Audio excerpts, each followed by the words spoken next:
जय हिंद दोस्तों, आप सभी का स्वागत है हमारे इस सेशन में।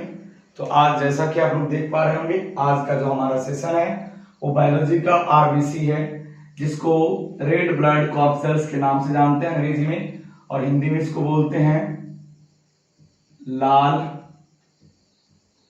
रक्त कणिका। ठीक है, तो जैसा कि आप लोग देख पा रहे हैं कि आज का जो मेरा सेशन है वो आरबीसी से है। तो आज हम लोग पढ़ने वाले हैं कि लाल रक्त कणिका होता क्या है।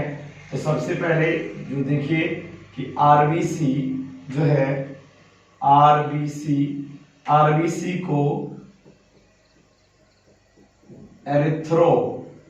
एरिथ्रोसाइट के नाम से भी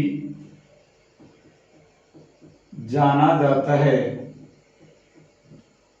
तो आप लोगों को बता दूं कि आरबीसी का जो दूसरा नाम है वो एरिथ्रोसाइट है। क्या नाम है इसका? एरिथ्रोसाइट। आरबीसी का जो दूसरा नाम है वो एरिथ्रोसाइट के नाम से उसको जाना जाता है। ठीक है, प्लस में अगर मैं बात करूं कि आरबीसी का जो रंग होता है, इसका जो रंग होता है, इसका रंग लाल होता है। आरबीसी का जो रंग होता है वो लाल होता है। तो लाल क्यों होता है? क्योंकि आरबीसी में जो है वो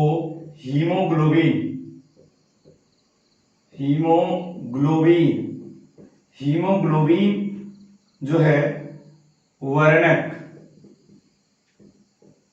पाया जाता है। आपको बता दें कि अगर आरबीसी में जो हीमोग्लोबिन पाया जाता है उसी के कारण इसका रंग लाल होता है। तो एक आगे हम आपको टॉपिक बताएंगे, हीमोग्लोबिन पे स्पेशल मेरा वीडियो आएगा और आप लोग देखेंगे कि हीमोग्लोबिन के कारण ही आरबीसी का रंग लाल क्यों होता है। तो आगे हम पढ़ने वाले हैं कि आपको अभी जानना है कि हीमोग्लोबिन के कारण आरबीसी का जो रंग होता है वो लाल होता है। दूसरी बात, अगर मैं बात करूं इसकी आकृति, तो आरबीसी का जो आकृति होता है, आरबीसी की जो आकृति होती है, आरबीसी की आकृति जो है आपको उभयोतल होता है। यानी आरबीसी का जो शेप होता है वो बाइकनकेव होता है। आरबीसी कैसा होता है?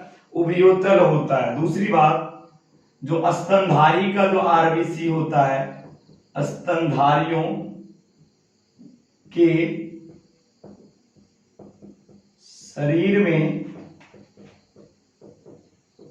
पाए जाने वाला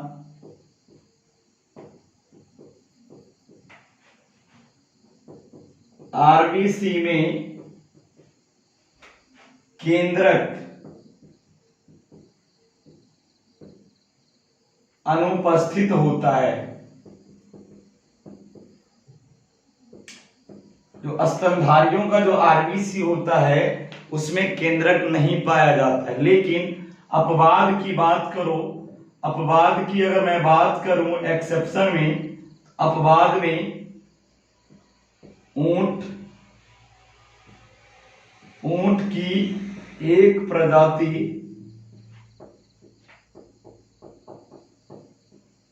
लैमा के आरबीसी में केंद्रक उपस्थित होता है।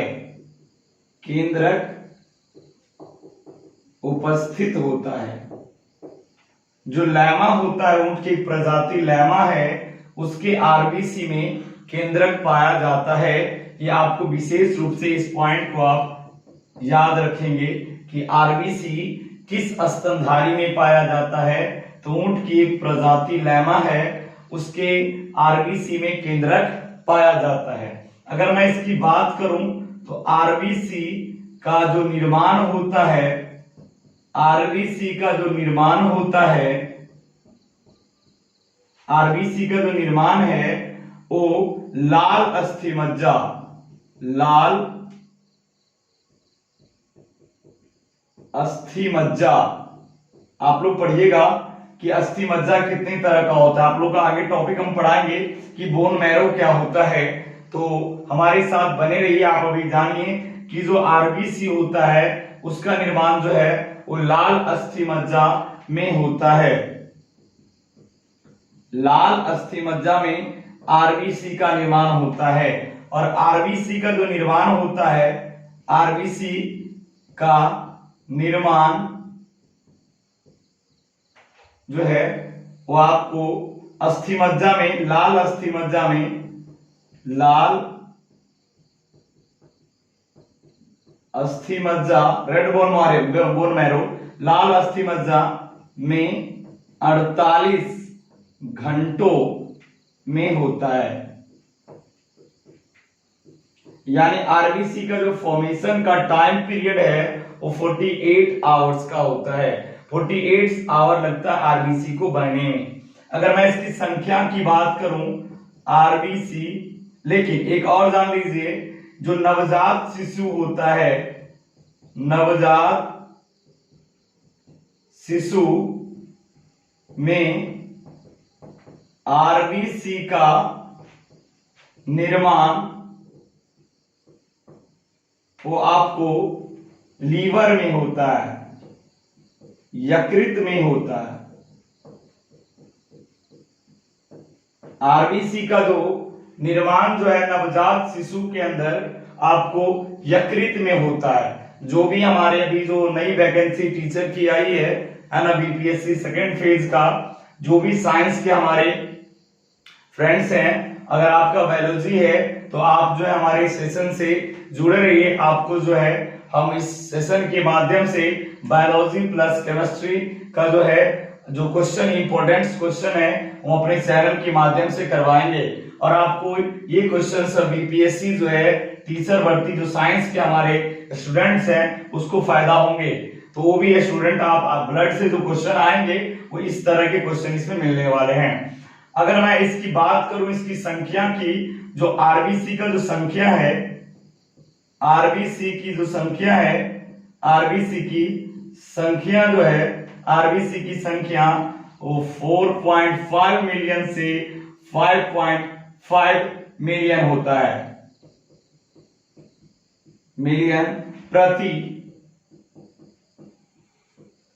घन मिलीमीटर, प्रति घन मिलीमीटर ब्लड में वो जो आपको आरबीसी की संख्या होता है वो 4.5 मिलियन से 5.5 मिलियन के अंतर्गत होता है। कितना होता है?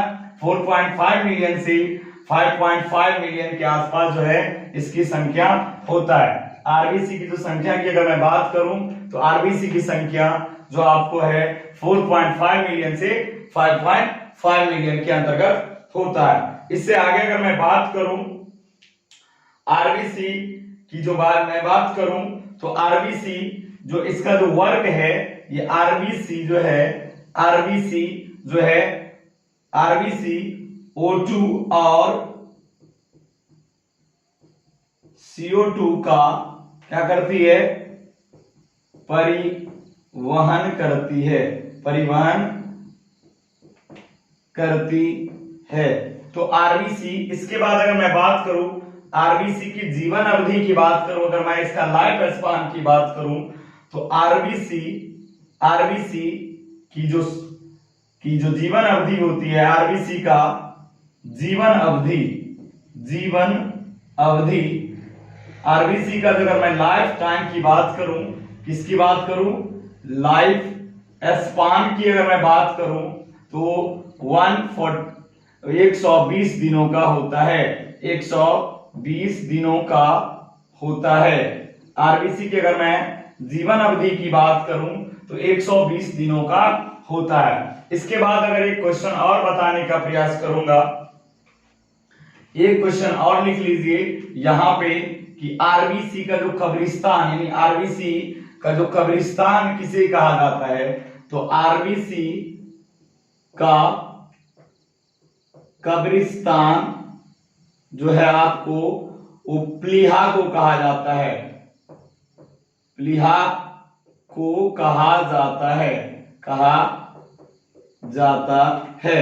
आरबीसी का जो कब्रिस्तान है वो प्लीहा को कहा जाता है। एक मैं बात करूं और जो है आरबीसी का कब्रिस्तान क्यों इसको कहा जाता है आरबीसी का कब्रिस्तान, क्योंकि हमारे शरीर का जो ब्लड बैंक होता है, शरीर का जो ब्लड बैंक होता है, शरीर का जो ब्लड बैंक होता है, ब्लड बैंक किसको कहा जाता है, वो प्लीहा को कहा जाता है, प्लीहा को कहा जाता है।